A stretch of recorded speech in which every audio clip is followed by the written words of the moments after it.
आचार्य कल्प पंडित टोडरमल जी द्वारा रचित मोक्ष मार्ग प्रकाशक ग्रंथ अधिकार 9वां मोक्ष मार्ग का स्वरूप।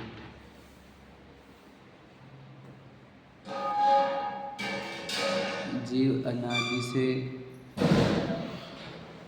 दुख का अनुभव कर रहा है और दुख से मुक्ति चाहता है। अज्ञान इसके साथ अनादि से है, इसलिए ये लगता है कि कोई बाहर के प्रसंगों में दुख है। समझ रहे? इसे सबसे पहले अगर कुछ करना होगा तो पहले विश्व को समझना होगा। विश्व है क्या? विश्व में है क्या? है विश्व में द्रव्य है। बस द्रव्य कैसे कार्य करते हैं? अपने गुण पर्याय रूप। और एक द्रव्य का दूसरे द्रव्य में कोई हस्तक्षेप ही नहीं, क्योंकि सबके चतुष्टय भिन्न भिन्न है। जब ये सच में समझ में आता है हमारे को, तो हमें ये समझ में आता है कि दुख मेरे चतुष्टय में ही है। बाहर की वस्तु के अंदर दुख कैसे होता है? अगर होगा तो सर्वज्ञ भगवान को भी दुख अनुभव होना चाहिए, उसको देखकर। अनंत सिद्ध भगवान को उस वस्तु को देखकर दुख होना चाहिए। तो इसका सीधा सीधा अर्थ है कि मेरा दुख मेरे चतुष्टय के भीतर है, बाहर कहीं भी दुख नहीं। समझ रहे? तो आप बोलोगे कि आत्मा के अगर भीतर ही दुख है तो फिर सुख कब होगा? होगा ही नहीं फिर तो, क्योंकि अनंत आत्मा ऐसी है जो दुखी है अंदर से, है या नहीं? सुखी होने वाले तो बहुत कम जीव है ना, और दुखी वाले तो अनंत है। कितने हैं? एक निगोदिया शरीर खाली नहीं हुआ आज तक, और कितने हैं निगोदिया? विचार करो तो कितने जीव है, तो ये दुखी क्यों है फिर? मतलब उनके चतुष्टय में दुख क्यों उत्पन्न हो रहा है? बस कुछ ज़्यादा नहीं है। वो उनके गुणों के कार्य विपरीत परिणम रहे हैं। समझिए, उन गुणों के कार्य विपरीत हो रहे हैं।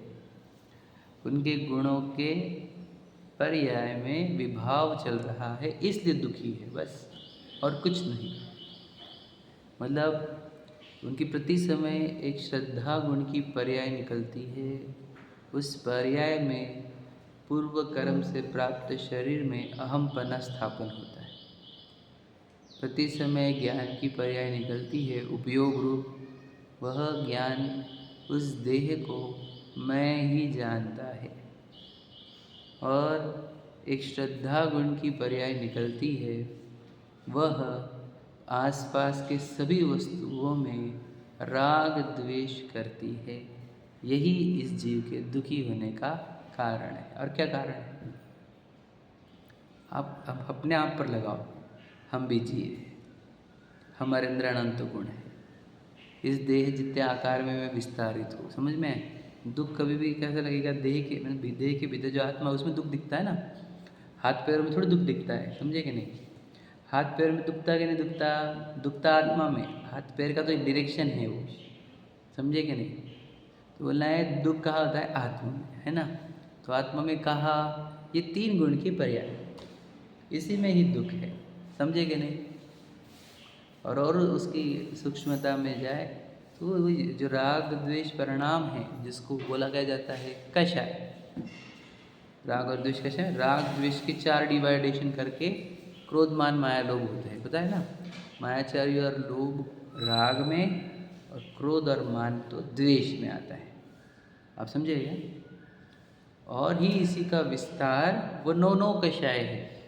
उसमें हास्य, रति, फिर नहीं, हास्य, रति और 3 वेद ये आते हैं राग में।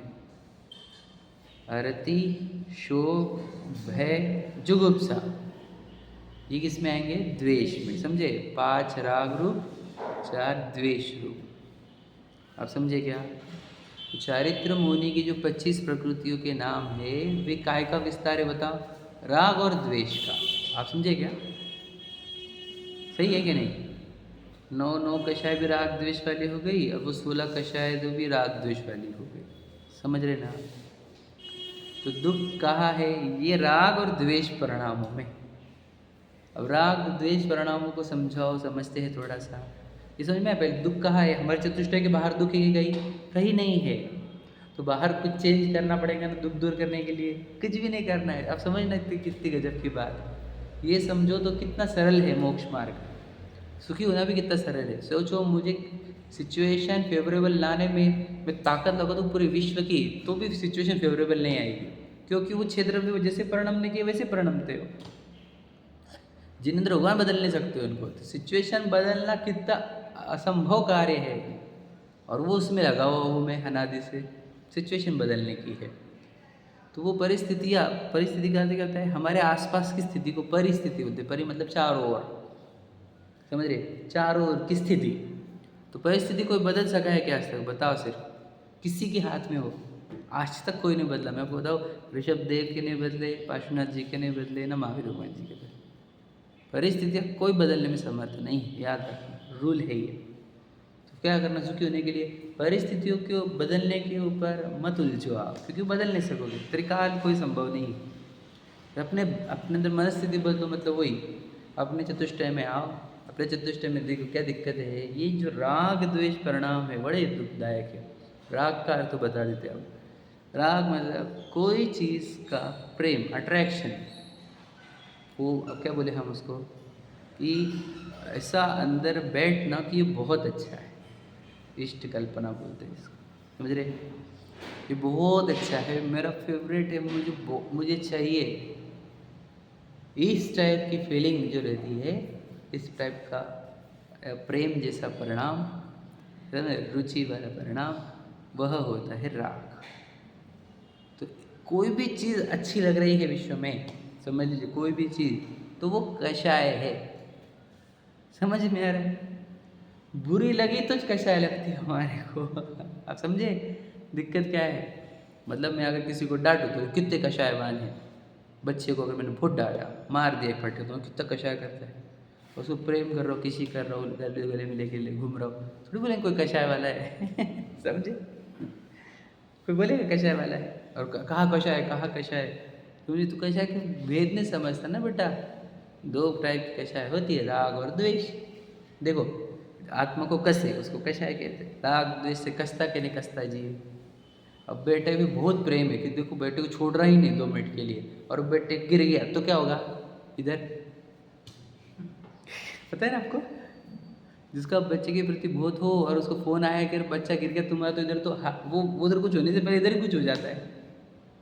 तो ये समझ रहे क्या? नहीं समझ रहे? राग कैसा होता है? हाँ, राग समझ में आया क्या? तो जो भी अपने को प्रिय लगे, जो अच्छा लगे, जिसके लिए अपन तड़प रहे हैं, जिसके लिए लालायित हो रहे, वही दिमाग में घूम रहा है, वह सब राग है, और जिससे आत्मा तड़पता है। मुझे तो जी राग के विषय के लिए रोता है कभी, कि द्वेष के विषय के लिए रोता है? बताओ भला कभी, देख लेना आप अच्छे से। राग के विषय के लिए रोता है, द्वेष के विषय के लिए इतना रोता नहीं। और जितने भी युद्ध होते हैं, आपको लगता होगा द्वेष के कारण होते, बिल्कुल भी नहीं, सब राग के युद्ध है। समझ रहे क्या? राग रूप भाव, यानी राग रूप अंगारों द्वारा महाकष्ट पाता जग सारा, सजल मेघ बरसाए जिनवानी, शांति सुधा बरसाए जिनवानी। समझ रहे? राग रूप अंगारों द्वारा जलता है कि नहीं सब जगह? तो क्या बोलना है? देखो, तो मुझे बताओ, हमारे को नहीं, मेरे को किसी से द्वेष नहीं, हमारा किसी से द्वेष नहीं, तो कषाय नहीं हमारे अंदर है नहीं। और खाने पीने में देखे वैसे एकदम आसक्त, कपड़ों के प्रति अति आसक्त, श्रृंगार के प्रति अति आसक्त, भोगों के प्रति, घूमने फिरने के प्रति, देखने के प्रति, वो सोशल मीडिया आदि आदि जितने भी प्रसिद्धि के प्रति बड़े आकर्षित, तो ये भी कषाय है। समझ रहे? अभी क्यों कषाय बोल रहे हैं? और आकर्षण में क्या दिक्कत है? क्योंकि वो चीज़ें तेरी नहीं, पहली बात, तेरे चतुष्टय के बाहर की, और उसका आकर्षण तेरे अंदर पीड़ा उत्पन्न करता ना। क्योंकि जो तू जिसके प्रति राग करा, बच्चों के प्रति इतना राग, और बच्चा लगे गया शादी होके क्या पता है, परसों पेपर में आया तो पढ़ा था हमने कि प्रॉपर्टी बेच के 1.5-2 करोड़ आए, तो बुलाए पापा, बेचो बोले मेरे पास आ जाओ रहने को। पापा आए, 1-1.5 महीने पहले पैसे आउट कर दिए, पापा को वृद्धाश्रम में भेज दिया। आई थी कहानी, पढ़ा अपने पेपर में आई थी कहानी। समझे क्या किया? गाँव का बेच दो बोले, 1.5-2 करोड़ आए बोले उसके। फिर उधर लाए, बुला के पूना में बुलाया होगा शायद, और फिर 1-1.5 महीने रहा, पैसे पूरे निकाल लिए, पापा वृद्धाश्रम में भेज दिया। तो कहा मतलब बोलना ये है कि राग जिसके प्रति है तो उससे तुमको सुख मिलेगा कि दुख, ये तो बता। किसका लेकर बैठे हैं हम? आंखें बंद करो, कौन से विषय दिखता, द्वेष का क्या राग का, बताओ ना। आपको जो दिखता है वो 2 ही चीज़ें रहती है, एक राग का विषय और एक द्वेष का विषय, तीसरा कुछ भी नहीं रहता। भला क्या, याद रखना। नहीं कोई भी पिक्चर आ जाती बीच में, ऐसे पीछे पीछे काहे को आ जाएंगे पिक्चर, कुछ भी आ जाता क्या? जिससे राग और द्वेष नहीं है वो भी आ रहा है क्या? बस पूछना अपने आप को, कभी बैठे तो कभी देखो तो क्या क्या आ रही है? 2 ही चीज़ें। द्वेष वाले तो बहुत कम, राग वाले ही ज़्यादा। तो हम बोलते ना 6 महीने के ऊपर द्वेष नको बाबा, माफ़ी मांग लो, सही है। तो 6 महीने के ऊपर राग नको बाबा, ऐसा किया है कभी हमने?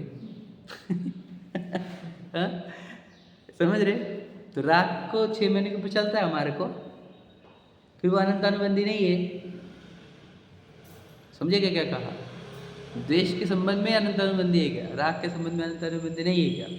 तो कैसे करते हैं फिर राग के संबंध में अनंतानुबंधी को तोड़ने का? किसके अट्रैक्शन चल रहे हैं अपने जीवन में देख लो पहले। किसके लिए मैं पागल हो रहा हूँ, तड़प रहा हूँ, भीख मांग रहा हूँ, या अंदर से भिखारी वृत्ति क्रिएट हो रही है चाहिए वाली, वो लिस्ट आउट करो और उनको छोड़ने के प्रयत्न प्रारंभ करो और यथासंभव त्याग करो, खत्म करो अपने आप को। क्यों? भिखारी बने वो सीधा, समझे कि नहीं? इंद्रियों की गुलामी है, भावनाओं की गुलामी है, और ये इसी से तड़प रहे हो। तो याद रखना, ये जीव भगवान जैसा होकर भी भगवान जैसा अनुभव क्यों नहीं कर रहा, पता है क्या? क्योंकि उसको चाहिए वाली भिखारी फीलिंग है। समझ में? बुरा मतलब नहीं देना, ये मेरी और आपकी सबकी। जब चाहिए वाला फीलिंग अंदर क्रिएट होगा तो मैं परिपूर्ण वाली फीलिंग आएगी कहाँ से? तो ये जो जितनी फीलिंग्स है ना, जो चाहिए वाली, वे सब अपने आप को हीनता अनुभव कराती है। याद रखना, क्या प्रॉब्लम है तुम्हारे को, पसंद आ रहा हमारे को, तो अरे तू हीन बन रहा है भाई, तुझे हीनता आती है इससे। आप समझे क्या? देखो मुनराज के जीवन में भी देखो आप, जो हम गृहस्थी जीव ही है, वे मौन में आहार क्यों लेंगे? क्या कारण है इसका बता? एक तो वही मांग के खाएंगे तो खत्म, तुम्हारे क्या रिस्पेक्ट है तुम्हारी, है कि नहीं? एक तो वो रीज़न है। मुनराज आकड़ी लेकर ही चलते, समझे कि नहीं? ऐसा नहीं, और वो भी तुम्हारी पड़गाहन नवदा भक्ति, आप समझे क्या? वो ये आधार है इसका, काय का कि वही हम मांग कर नहीं खा रहेंगे, हमारा सेल्फ रिस्पेक्ट, वो बोलोगे ईगो नहीं, ये सेल्फ रिस्पेक्ट है। मैं परमात्मा वस्तु हूँ, मैं अगर कोई चीज़ के लिए लालायित होकर अपने भगवान पने से गिर रहा हूँ तो ये बहुत बड़ा नुकसान नहीं है मेरा, हाँ या नहीं? सोचो, मैं एक टाइप में मैं फील कर रहा हूँ कि मैं परिपूर्ण परमात्मा, और चीज़ मांगने के चक्कर में, कोई भी चीज़ मांगने के चक्कर में कहाँ फील हो रही है वो फीलिंग, कहाँ चली गई ना, गायब हो गई। इसलिए याद रखना, मांगने वाला काम कभी नहीं करना, याद रखना। इतने लेवल पे गिर गए तुम, मांगने भी लग गए। अरे एक तो अट्रैक्शन ही नहीं होनी चाहिए थी, और अट्रैक्शन होने पर भी तुम ये लेवल पे उतर गए कि मांगने लग गए। क्यों मांगा तुमने? रहना तो उसके बिना। तुमने तुम्हारे रिस्पेक्ट का क्या किया, सेल्फ रिस्पेक्ट का बता? बैंड बजा दी उसकी, अपने परमात्मा पने का पूरा नाश कर दिया। ये क्यों बोल रहा हूँ इतना कि हम द्वेष वाले कषाय को कषाय समझते, राग वाले को कषाय नहीं समझते। समझ रहे क्या? भगवान जी समझ लीजिए तीर्थंकर का जीवन लो, अगर वो तीर्थंकर तो शाही समय दृष्टि थे तो 3 कषाय थी उनको, बराबर है, और दीक्षा लेते ही उनकी एक ही कषाय बची, पता है? तो ये 2 कषाय कहाँ से छूटी, ये प्रश्न है हमारा। घर छूटने से 2 कषाय छूट गई क्या? आप समझना लॉजिक क्या है। 3 कषाय थी, 1 कषाय हो गई, तो 2 कषाय छूटी कहाँ से? आप समझे क्या? लॉजिक समझ रहे क्या बोला हमने? मतलब गृहस्थी में थे तो चार में से एक ही कषाय, 3 दिशा थी ना, को अनंत अनुबंधी तो चली गई थी, और प्रत्याख्यान संज्वलन। और मुंडराज जैसे बने वैसे कौन सी कषाय रही? संज्वलन रही। बराबर है ना? सही है कि नहीं? तो ये जो कषाय में फर्क आया, ये कहाँ से आया? कोई द्वेष छोड़ा क्या उन्होंने? आप समझे क्या छोड़ा? क्या छोटा? राग। क्योंकि द्वेष तो चतुर्थ में आता तभी छूट जाता है मुख्यता से। राग छूटने से ही तो गुण स्थान बढ़ा है। अब मुझे होता 6वें से 10वें तक, 7वें से 10वें तक पकड़ो, अंदर जो है कौन सा? 7वें से 10वें तक अंदर वाला है, पता है ना आपको? कौन सा? अबुद्धिपूर्वक है। तो क्या है? द्वेष है क्या राग है? देखो मुख्यता से राग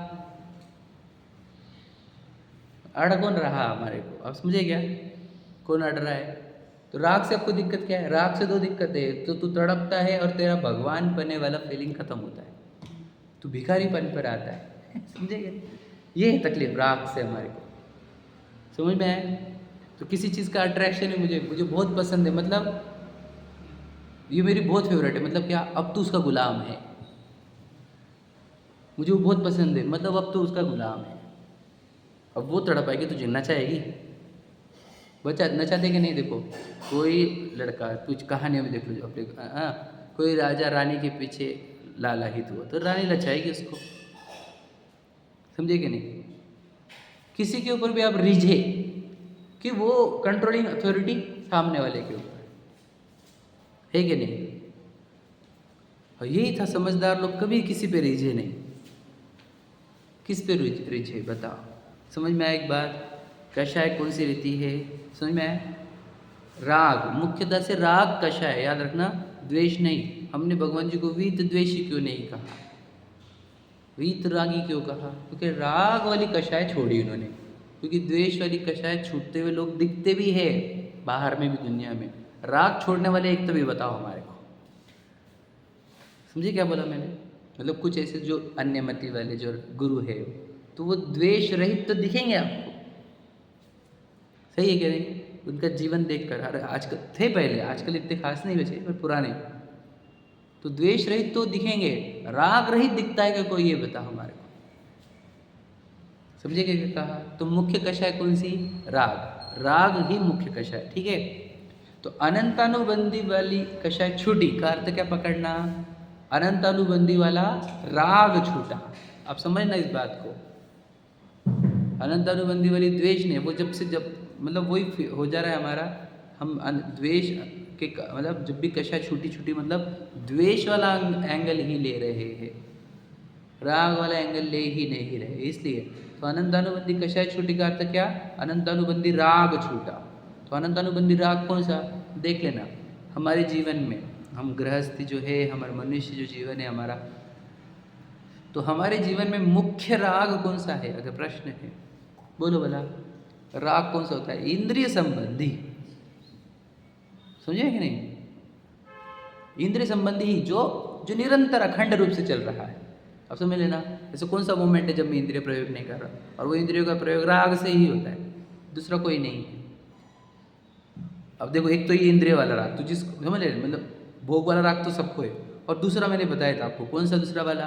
खुद को स्पेशल बताने वाला, काय से, धन से, रूप से, ज्ञान से, आदि संयोगों से, प्रॉपर्टी से, आदि से। समझ रहे? ये दूसरा राग होता है, समझ रहे? पर मैं मुख्यतः से इंद्रियों वाला ले रहा हूँ, ठीक है? दूसरा जिसका ये इंद्रिय वाली पूर्तता हो गई ना, तो फिर वो ईगो मतलब स्टेटस के चक्कर में पड़ता है, टू शो ऑफ कि I am something, I am different, I am special. समझ रहे? तो वो तो बाद में आग चालू होती है, वो वाली राग वो बाद में स्टार्ट होता है। पहले तो जब उसको खाने को नहीं, तो पहले तो इंद्रिय किस अपेक्षित चीज़ें जमा करता है। समझ में आ रहा है ना?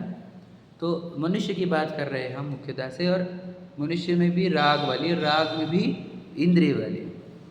तो अनंतानुबंधी कषाय गई का अर्थ यही पकड़ना कि इंद्रियों के विषय अन्याय वाले नहीं होंगे, इंद्रिय के भोग अन्याय वाले नहीं होंगे। समझ में आ रहा है? तो क्या हो गया फिर? देखो, इस उपयोग से अन्याय के विषय में जाने में कितने विषय रहते? वो अनंत। अन्याय के विषय कितने होते हैं? अनंत। और न्याय के विषय कितने सीमित। आप समझेंगे क्या कहा? जैसे दृष्टांत देते हैं, बुरा दृष्टांत लगेंगे, बड़े सब लोग बोल देते कि अन्याय के पुरुष के अपेक्षा से अन्याय की स्त्री मतलब कितनी हो गई? हजारों लाखों करोड़ों। जो दिखा वो अपनी या उसके ऊपर गलत नजर। और जैसे ही वो न्याय में आया तो एक, तो उपयोग को इंद्रिय द्वार से बाहर जाने के लिए कितनी कम हो गई चीजें? एक तक सीमित हो गया। ये क्या में सीमित किया आपने? दृष्टांत कौन सा दिया समझ में? कुशील की अपेक्षा से बताया। तो जैसे अनंत अनुबंधी जाती है तो इंद्रिया का प्रयोग सिर्फ न्याय के विषयों में किया जाता है। लॉजिक समझा क्या? समझ में आ रहा है? तो ये इंद्रिया कंट्रोल में आई कि नहीं आई? थोड़ी आई, आई कि नहीं आई? अब वो अन्याय के विषय देखती नहीं। पर स्त्री बहन जैसी, माता जैसी दिखेगी, ये तो जीव दिखेगा कर्मों से बंधा हुआ। समझेगे नहीं? तो वो उपयोग वो कोई और स्त्री को दिखाए देखने के चक्कर में भागेगा नहीं, भटकेगा ही नहीं। तो उपयोग शांत हुआ कि नहीं हुआ? उपयोग शांत हुआ कि नहीं? सही में समझ रहे क्या नहीं? तो इतनी कषाय डाउन हुई कि नहीं हुई? तो चारित्र आया कि नहीं आया? आया। ये हमारे को सिद्ध करना था। समझे क्या भैया? परंतु ये चारित्र ऐसा नहीं दिख रहा ना। अब इंद्रिय का कंट्रोल इतना दिख रहा है क्या? बाहर से किसी को दिख रहा है कि इंद्रिय का कंट्रोल? किसी को नहीं दिख रहा। तो इंद्रियों का कंट्रोल कब? कि वो जीव जब प्रतिज्ञाबद्ध हो जाता है ना, प्रतिज्ञा ले लेता है और कुछ नियम भी आ जाते हैं जो बाहर से आते हैं, तो फिर हमको लगता है इसकी इंद्रिय बहुत कंट्रोल में आ गए, तो उसको देश संयमी कहा। और फिर अब वो इंद्रिय का प्रयोग सिर्फ आहार विहार निहार में करता है, तो फिर उसको सकल संयमी कहा। समझा क्या क्या किया हमने? बताओ भला। इंद्रियों का प्रयोग मतलब इंद्रिय के छिद्रों में जाता हुआ राग, वह कंट्रोल किया। आप समझे क्या? मैंने पहले भूमिका इसलिए बताई, इतना देर लगाया राग समझाने में कि हमारे को करना कम क्या है वो तो समझो।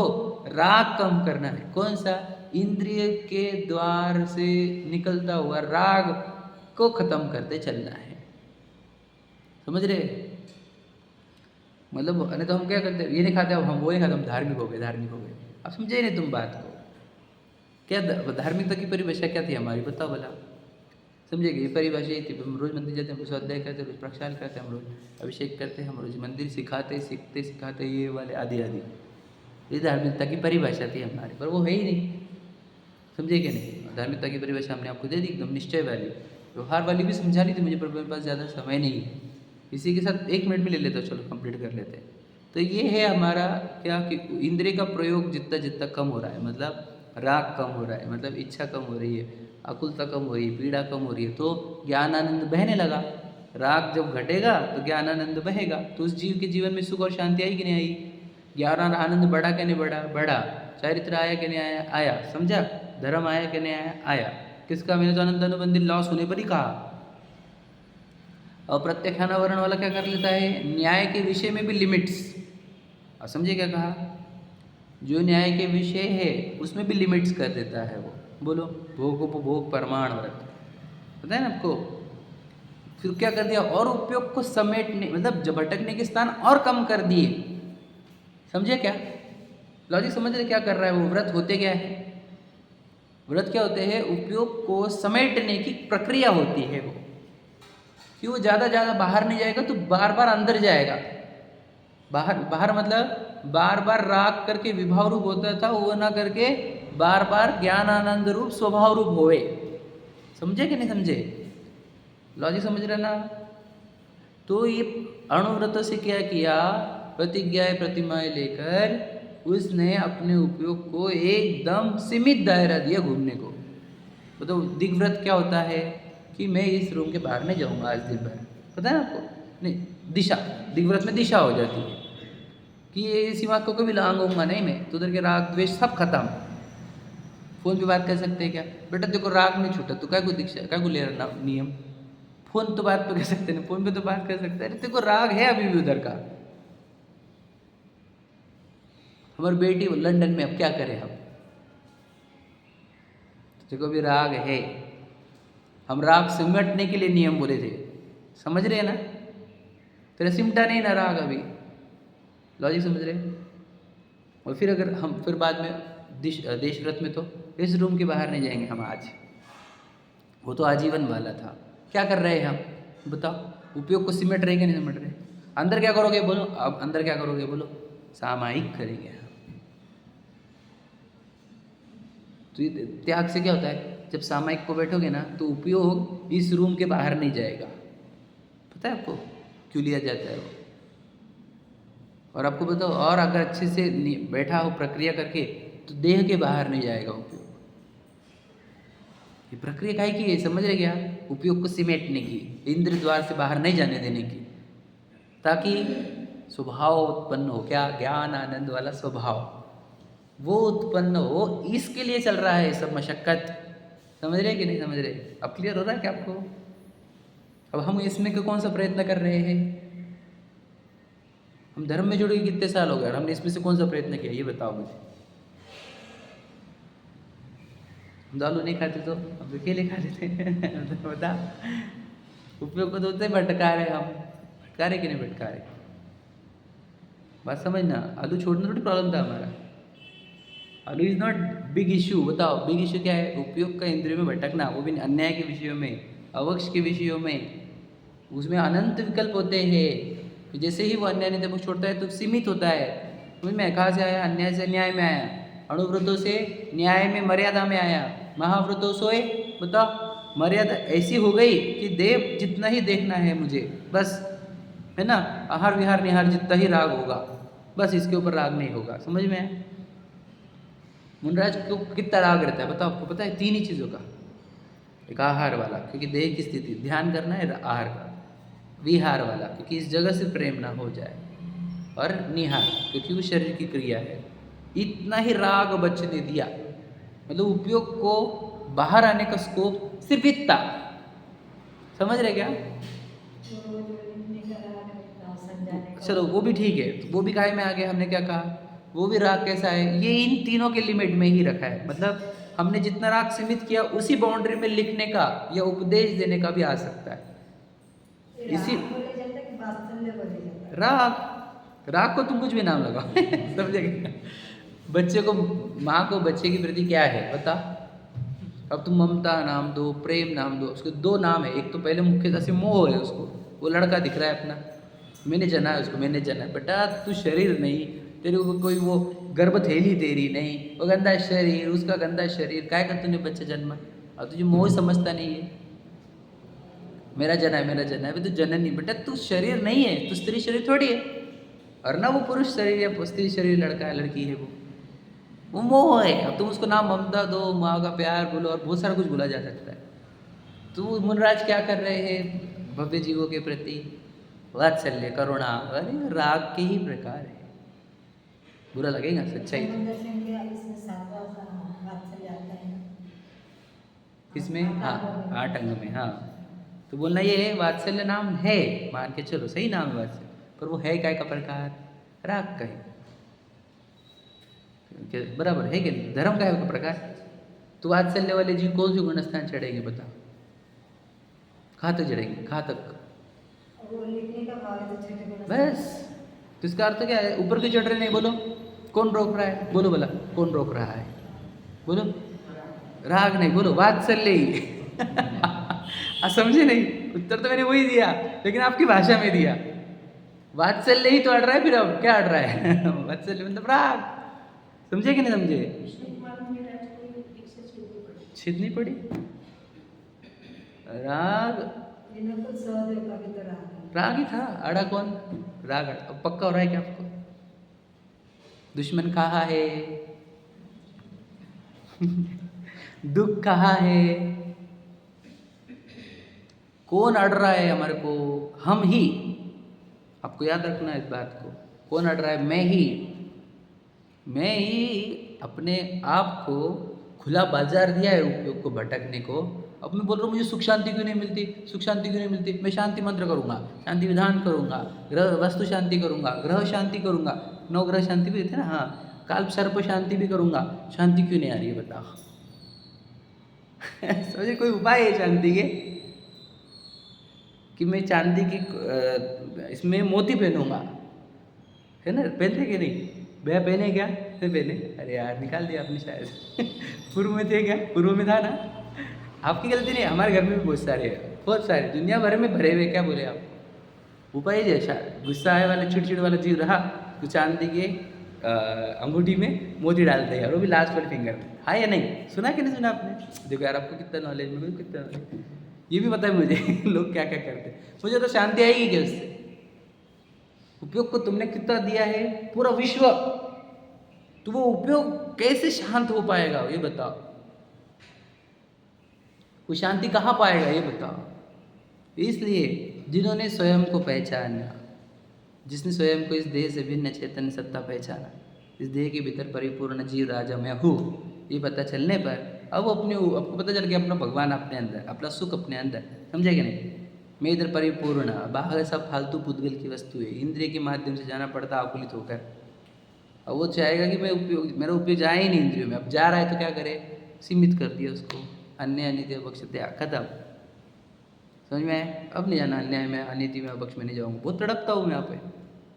फिर और अणुव्रत, प्रतिमाएँ, गुणव्रत, शिक्षा व्रत आदि, फिर महाव्रत, आहार विहार निहार तक ही मेरा उपयोग इंद्रिय माध्यम से जाएगा। और जैसे आहार विहार निहार हुआ हर अंतर्मूर्त में, फिर स्वभाव में, और इसी से वो जीव सुखी हुआ। और कोई दूसरी विधि है कि विश्व में बता देना, और कोई दूसरी विधि हो तो?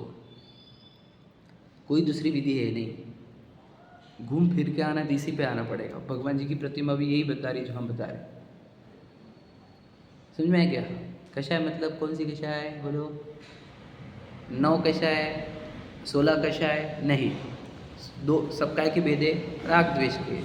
राग द्वेष में भी मुख्य द्वेष भी किसके प्रसंग में होता है, किसके विषय में? जिसके अंदर राग हो, उसको जो अनफेवरेबल हो उसके प्रति द्वेष होता है। मतलब द्वेष का भी बेस राग है, मतलब कषाय सिर्फ एक ही है समझ में आया क्या? समेटो, याद रखना, जो पहले हम बहुत अज्ञान अवस्था में थे, समझ नहीं पाते थे कषायों को, तो हमारे को विस्तार करके उतने बताए 25। लेकिन अब आओ, अब गहराई में उतर रहे हो ना, तो समझना कषाय एक ही है। मैं चेतन राजा हूँ, मैंने तो सिर्फ सबको झलकाना चाहिए, मैं झलकाना छोड़कर अट्रैक्ट हो रहा हूँ पागल जैसा, समझे क्या नहीं? इसी को कषाय बोलते हैं, इसीलिए तड़प रहा है, ये चाहिए चाहिए चाहिए। अब झलकाने वाली वस्तु चाहिए चाहिए वाला बोलेंगे तो तड़पेगी कि नहीं तड़पेगी? सीधी बात हो गई। तुझे काम क्या था? तेरा प्रतिभाषण करना, तू क्या कर रहा है पता? चाहिए चाहिए चाहिए वाला, तो इससे तड़प रहा है, इससे दुखी है, समझ रहे कि नहीं? तुझे तो बस जो हो रहा है होने देना था, तुझे साक्षी तो था, तू क्यों उलझ रहा है, क्यों पसंद आ रहा है इतना, क्यों उसको छोड़ना नहीं चाहता? समझे कि नहीं? समता भाव क्या होता है? What do you mean by समता भाव? What do you mean by वितराग भाव? बताओ, यही समता भाव मतलब किसी का अट्रैक्शन नहीं होना, तब समता भाव आएगा। मतलब जो द्वेष नहीं हो गया तो समता भाव हो गया क्या? और मुझे किसी से द्वेष नहीं, तो समता भाव में आ गए। तो राग में आ गए, अभी समता भाव में कहाँ है?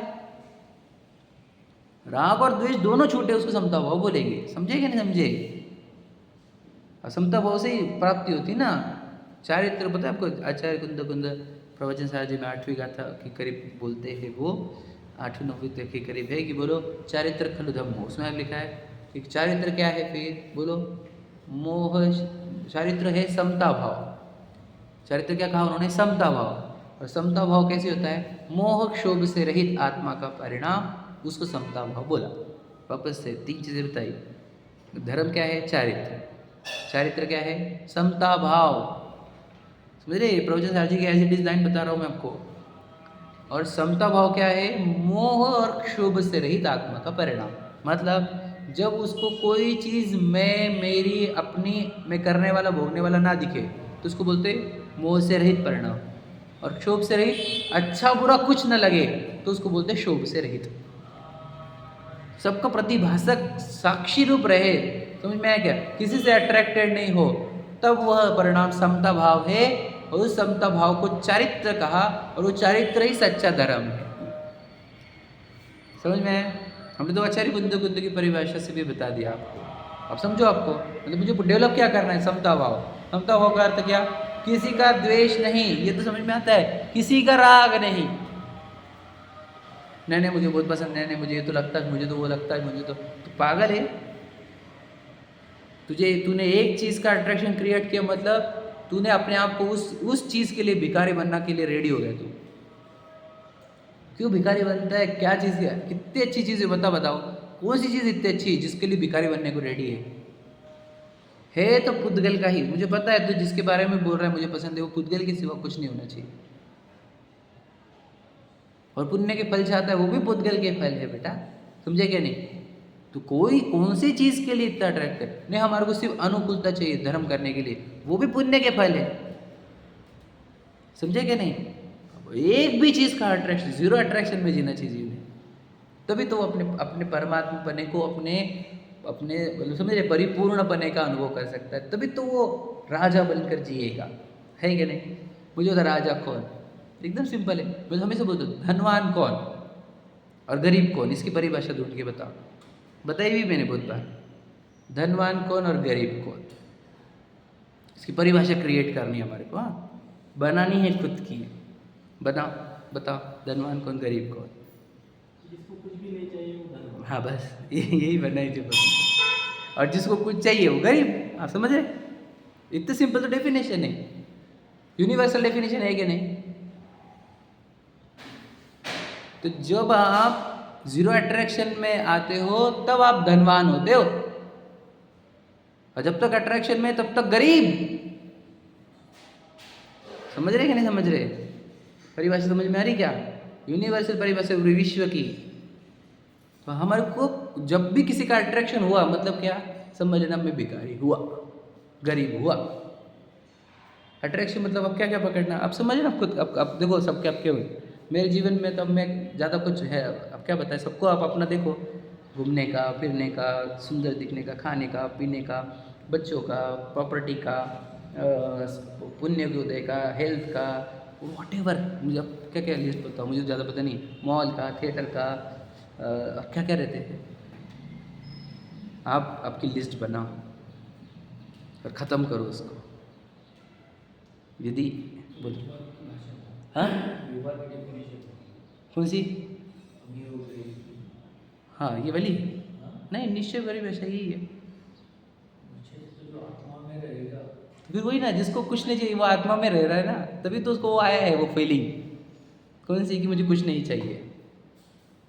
तो निश्चय परिभाषा है ये व्यवहार से तो फिर वो तुम संयोगों से बोलोगे अमीर कौन गरीब कौन, वो तो और वो झूठी परिभाषा है, समझे क्या नहीं? देख लो तुम जितने अमीर उसको और लगता है और चाहिए, वो गरीब है एक्चुअल में, समझे कि नहीं? अब कैसे समझे? लोग नहीं समझते ना, बाहर से काउंट करते हैं, बुद्धि ही वीक है, ज्ञान वीक है, इसके लिए ये ऐसा माना जाता है दुनिया में, ठीक है? समझ में आया? क्या करना है मुझे, मेरे जीवन का लक्ष्य क्या है बताओ? Zero attraction is my target. समझ में आया? क्या टारगेट है हमारे का? Zero attractions. एक भी चीज़ मुझे पसंद नहीं आनी चाहिए, याद रखना, और एक भी चीज़ बुरी नहीं लगनी चाहिए। समझ में आ रहा है? तब मेरी वेवलेंथ कैसी चलेगी? ऐसी, इसको समता भाव बोलते हैं। अच्छी लगी, बुरी लगी, अच्छी लगी, बुरी लगी, अब बोलोगी इसी से तो जीवन है, स्ट्रेट लाइन को तो मरण बोलते हैं वो दुनिया की परिभाषा है, वो वहाँ के लिंक्स ऐसे, याद रखना। धर्म क्या है? जिसकी लाइन स्ट्रेट है वो जीव धर्म रूप है, और वो याद रखना वो ज्ञान चेतना है, वही समता भाव है, वही वीतराग भाव है। और ऐसा ऐसा ऐसा दैट इज संसार, दैट इज राग द्वेष। तो मेरे परिणाम कैसे रहने चाहिए बोलो? ऐसे। अब बोलोगे ऐसे थोड़ी पॉसिबल है, वो तो गुणराज कर भगवान जी की केस है, बिल्कुल सही है। तो याद रखना, तेरे अगर ऊपर नीचे भी हो रहे हैं तो एकदम कम, इतना तो कर ही सकता है, समझे कि नहीं समझा? एकदम कम मात्रा में ऊपर नीचे होने चाहिए, यानी समझ रहे कि नहीं? यानी जब भी लाइन सुनी थी मैंने, क्या लाइन बोलते रहो, मतलब वर्ड है वो इम्पोर्टेंट, कौन सा वर्ड है? ट्रिगर पॉइंट आए तो ट्रिगर मत होना समझे क्या मतलब? ट्रिगर पॉइंट क्या रहते हैं? ये देखो एग्जांपल में बताता हूँ कि सब लोग आइसक्रीम खाएंगे, एग्जांपल है, आपका त्याग है, या फिर त्याग नहीं लिया, लेना है आपको, तो भी होगा ट्रिगर पॉइंट आपके लिए। समझे? सब बार खा ले, कुछ ना, नियम तो लिया नहीं अभी तूने, मैंने एक एग्जांपल दिया, ऐसे बहुत सारे हो सकते हैं। तो क्या कर लेते हैं हम, समझे, ट्रिगर्ड हो जाते हैं। दो चार लोग आके आपको बातें सुना रहे हैं, आपकी निंदा कर रहे हैं, तो आप चिढ़ गए, चिल्ला लिए, ट्रिगर हो गए। जो चीज़ नहीं खाते आप हमेशा, लेकिन भूख बहुत लग गई, खा लिया, ट्रिगर हो गए। आप समझे? ऐसे मैं तो बहुत सारा बोल सकता हूँ। जहाँ नहीं जाना चाहिए वहाँ पे जा रहे हैं, जो नहीं खाना चाहिए वो खा रहे हैं, जो नहीं पहनना चाहिए वो पहन रहे हैं, ये सब ट्रिगर ट्रिगर हो गए आप। वैसे समझ रहे क्या? कठिन तो जा रहा नहीं, टेक्निकल जगह रखना। जो जिनवानी है वो तो मैं सरल भाषा में समझा रहा हूँ, और प्रैक्टिकल रोज के दिन में। मतलब आप अगर कोई चीज़ आपको नियम तोड़ने में मजबूर कर रही है, मतलब क्या हो गया? मर्यादा तोड़ने को मजबूर कर रही है, वो क्या है? आपके अंदर उतना अट्रैक्शन क्रिएट है। समझ रहे कि नहीं? क्यों क्यों ट्रिगर होते हो? मतलब कोई चीज़ अच्छी है ही नहीं, क्यों ट्रिगर हो ना? कंट्रोल नहीं हो टाइम पे, कंट्रोल नहीं हो टाइम पे। समझ रहे? तू ट्रिगर्ड हो गया था, मतलब तू फिसल गया, तेरे ग्राफ ऊपर उठ गए थे। फिर गंभीरता क्या होती है पता है? चित्त में गंभीरता वही, अरे कोई चीज़ से हम अट्रैक्ट नहीं, डिस्ट्रैक्ट नहीं। तो ज्ञान की गे है, बता। इष्ट अनिष्ट न कोई जग में, मात्र ज्ञान की गे अहो। क्यों पर लक्ष्य करे रे मूर्ख, तुझसे सब है भिन्न हो। देह भिन्न है, उदय भिन्न है, देह भिन्न है, कर्म भिन्न है, उदय आदि भी भिन्न हो, है कि नहीं? तो ट्रिगर नहीं होना, समता भाव, इसी को बोलते हैं। ये धर्म है, याद रखना। धर्म मतलब हमने तो वो शिखर जी वाला सुना था, हमने तो पूजा वाला सुना था, तो पहाड़ वाला सुना था, नग्नता वाला। आपको पता है वो धर्म है कि नहीं है? बताओ भला।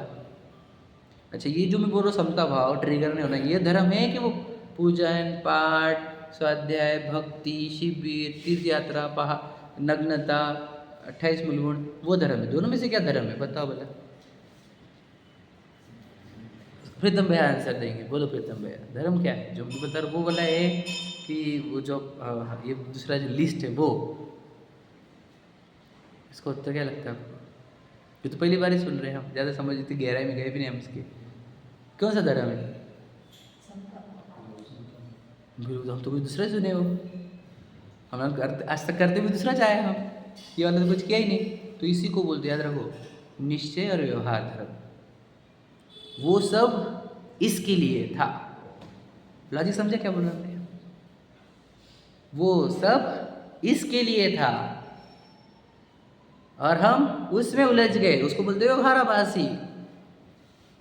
समझे? और वो स्वभाव रूप रहना, समता भाव रूप रहना, राग द्वेष रूप नहीं होना, ये वाले को तो भूल ही गए हम। फिर अपने खाते ये नहीं खाते वो नहीं खाते, नित्य शास्त्र छोड़ दिया, हम रोज मंदिर जाते, हम हो गए धार्मिक। समझ रहे? निश्चय धर्म क्या है पता है आपको? मैंने आपको बताया, मैंने कहाँ से परिभाषा बोली, जितनी भी बोली मैंने, आचार्य कुंद की लाइन दे दी आपको, प्रवचन सार जी की लाइनें बता दी मैंने। चारित्र खल्लु धम्मो, ये जो शब्द है वो प्रवचन सार जी की 8वीं 9वीं गाथा के करीब करीब वहाँ से आया हुआ है। 8वीं गाथा से चारित्र खल्लु धम्मो। समझ रहे? वहाँ पे क्या चारित्र का नाम क्या दिया? समता भाव से चारित्र। मैं क्यों बोल रहा हूँ ये सब इतना क्यों बताया? चारित्र से समझना, चारित्र होता क्या है? समता भाव, जिसमें राग और द्वेष न चले। तो क्या चले? राग द्वेष नहीं चलेंगे तो ज्ञान आनंद, आनंद फव्वारे फूटते हैं, आनंद के झरने झरते जब जब राग द्वेष नहीं होते हैं, तब समता भाव रहता है जब तक।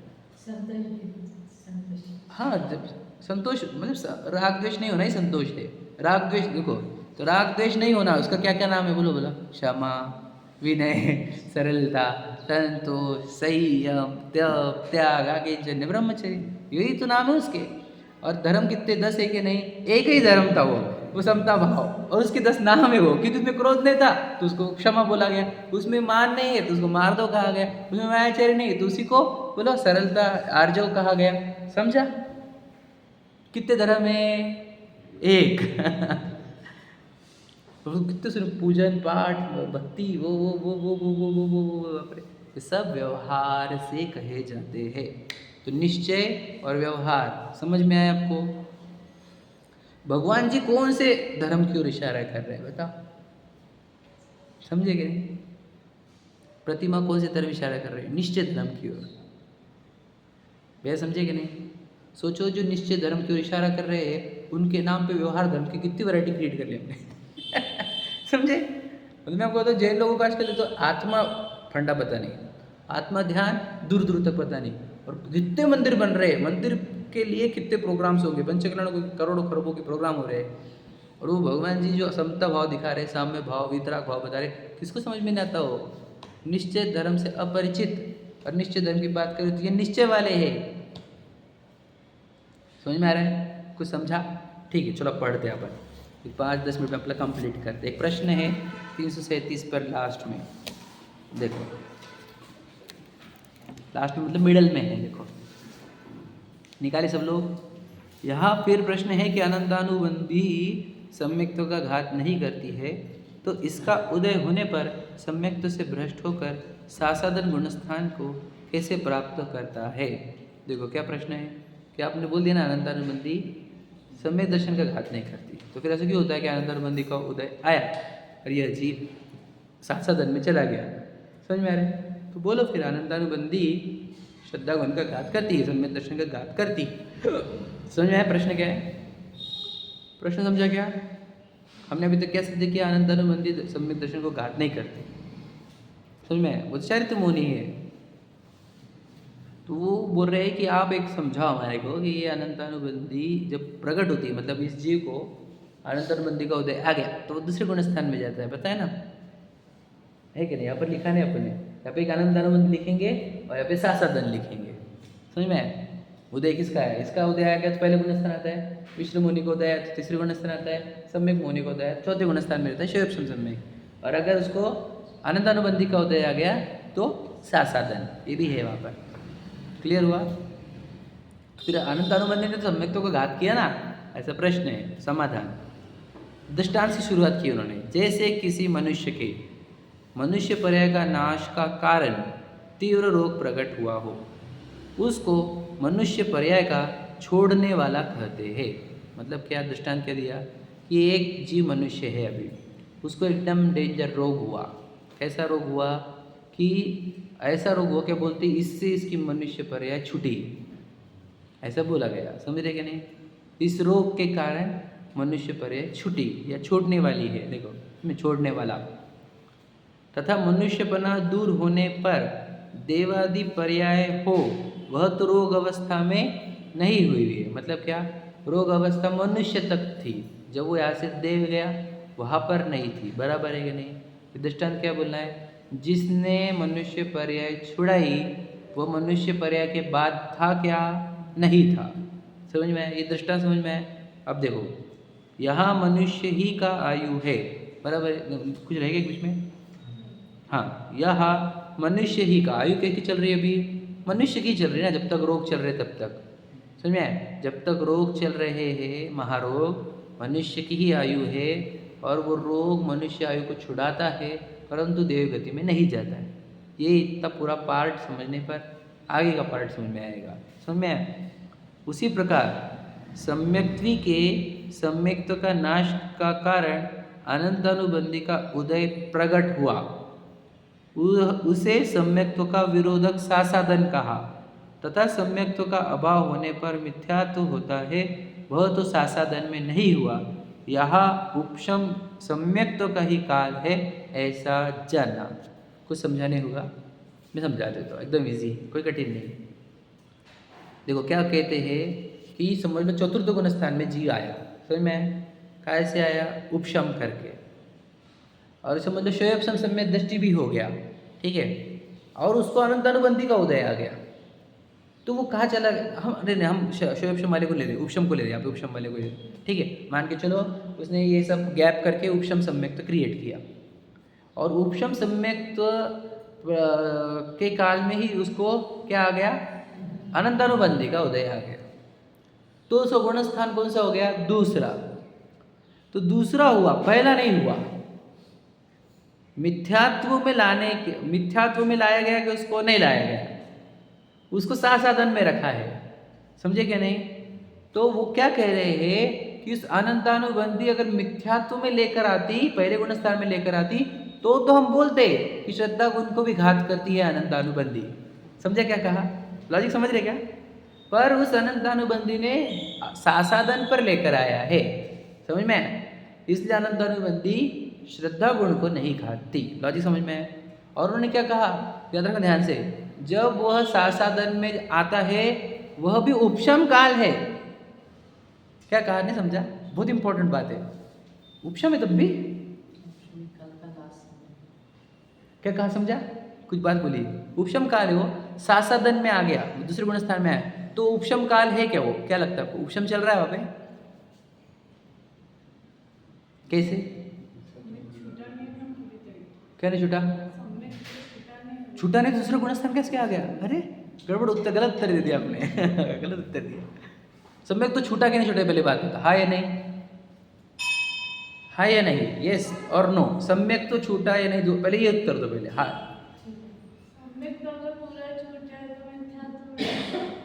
बोलो सम्यक तो छूटा या नहीं छूटा, बहुत बड़ा प्रश्न है ये। क्या उत्तर आपका?